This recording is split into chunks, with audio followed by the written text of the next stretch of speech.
नमस्कार दोस्तों, मैं अलका सहाय और आज हम एक बहुत ही इम्पोर्टेंट टॉपिक पे बात करने वाले हैं कि बच्चों का कंसंट्रेशन पावर हम कैसे बढ़ा सकते हैं।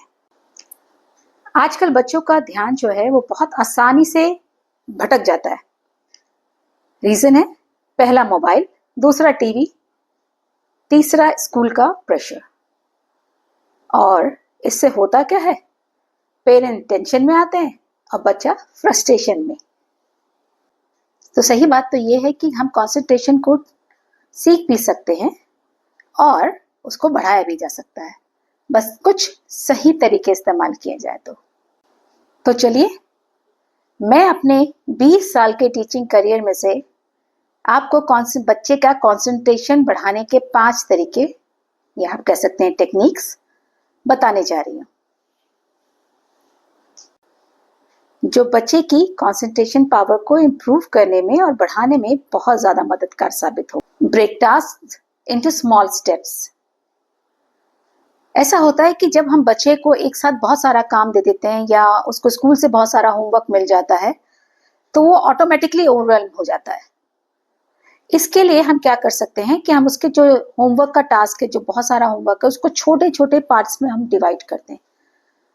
जैसे 10 मिनट का पढ़ना, फिर 2 मिनट के लिए ब्रेक, फिर 10 मिनट की कुछ राइटिंग, फिर 2 मिनट का ब्रेक, और उस ब्रेक में उसको उठ के पानी पीना, मूवमेंट करना अलाउ करें।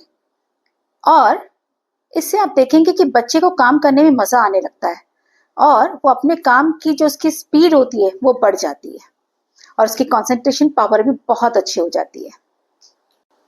सेकंड है, बच्चे के लिए ना एक छोटा सा साइलेंट स्टडी कॉर्नर बनाइए जो कि बिल्कुल डिस्ट्रैक्शन फ्री हो। ना तो वहां पे टीवी होना चाहिए, ना वहां पे मोबाइल होना चाहिए, ना किसी और प्रकार का कोई डिस्ट्रैक्शन। और साथ ही साथ वो जगह बहुत ही काम होनी चाहिए। और आप देखेंगे जब बच्चे को एक अकेला कॉर्नर मिलता है उसका खुद का, तो उसका पढ़ने में कंसंट्रेशन ज्यादा अच्छा लगता है क्योंकि उसके आसपास कोई ज्यादा डिस्ट्रैक्शंस नहीं होते हैं। A fixed study space is equal to calm mind is equal to more focus. Third है, use focus games not pressure. जी हाँ, पढ़ाई को एक गेम की तरह बनाने की कोशिश कीजिए। Spot the difference, memory cards, puzzle games, 20 seconds observation games.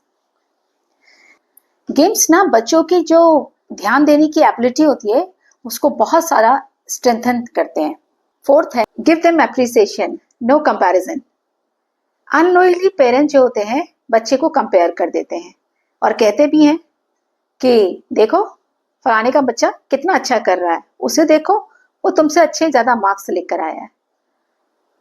याद रखिए, comparison is equal to stress is equal to low concentration. लेकिन वहीं दूसरी तरफ अगर आप अपने बच्चे को अप्रिशिएट करते हैं, उसकी छोटी छोटी प्रोग्रेस को सेलिब्रेट करते हैं, तो बच्चा बहुत ज़्यादा मोटिवेटेड फील करता है और साथ ही उसका स्टडी के प्रति कंसंट्रेशन भी बढ़ जाता है और वो नेचुरली फोकस करता है। पांचवा है, रोज एक फिक्स टाइम रखिए उसकी स्टडी का। जी हाँ, फिक्स टाइम पे किए हुए काम से जो वर्क का पोटेंशियल होता है वो बढ़ जाता है और बच्चे को भी एक याद रहता है, उसके दिमाग में रहता है, ध्यान रहता है कि उसको इस समय पे पढ़ाई करनी है, तो उसका कंसंट्रेशन ऑटोमेटिकली उस तरफ आने लगता है। तो उनको एक पर्टिकुलर टाइम पे रखिए और मेरे अकॉर्डिंग अगर आप बात माने तो सुबह का जो घंटा होता है ना पहला उठने के बाद का, वो स्टडी के लिए सबसे बेस्ट होता है। तो कोशिश कीजिए अपने बच्चे को एक सही समय पर सुबह थोड़ा सा जल्दी उठाकर पढ़ाने की कोशिश करें और उसका इस तरीके से कंसंट्रेशन एक स्किल है। अगर आप रोज थोड़ा थोड़ा उसकी स्किल के ऊपर काम करेंगे तो आप कुछ दिनों में देखेंगे कि कुछ चेंजेस बच्चे के अंदर आने लगे। कंसंट्रेशन एक स्किल है जो कि हर स्किल की तरह प्रैक्टिस के साथ और ज़्यादा स्ट्रांग होती है।